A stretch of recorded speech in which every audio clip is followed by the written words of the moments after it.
আসসালামু আলাইকুম। সুমিতা কিচেনে আপনাদের সকলকে স্বাগত জানাই। আশা করি আপনারা ভালো আছেন। আলহামদুলিল্লাহ আমিও খুব ভালো আছি। তো আমরা ইফতার সামনে করে নিয়ে দোয়া করছি। তো দোয়া করতে থাকি।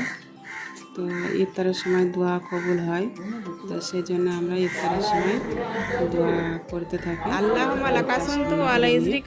তো ইফতার সামনে করে নিয়ে দোয়া করতে করতে যখন মসজিদে ইফতার করতে বলে তখন আমরা ইফতারটা সেরে নিই।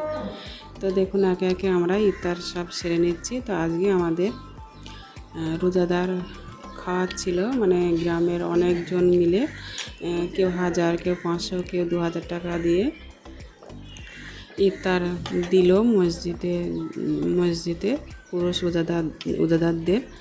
তো যাই হোক, আমি বাড়িতে আজকে কোনো রান্না করিনি। তো ওই জন্য শসা, খেজুর আর তরমুজ খাওয়া হলো, শরবত করে খেলাম। তো এরপরে একটা লুচি নিয়েছি, তো ওখান থেকে লুচি পাঠিয়েছিল, তো সেই লুচি তরকারি দিয়ে একটা খাচ্ছি। তো এগুলো খেয়ে নামাজ পড়তে যাব।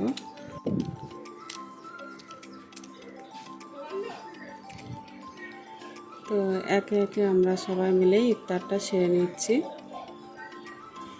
তো প্রচণ্ড খরানি, কি বলবো আপনাদেরকে, এত খরানি, সারাদিন উপোস করে থাকা, ঘরে থেকে বার হতে ইচ্ছা করছে না। তার মধ্যে সংসারের কাজ আছে, গরু আছে, রান্না বান্না আছে।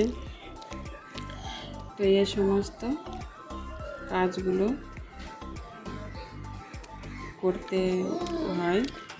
আমার এই ইফতারের ভিডিওটা যদি আপনাদের ভালো লাগে থাকে লাইক, কমেন্ট, শেয়ার, সাবস্ক্রাইব করবেন। খোদা হাফেজ।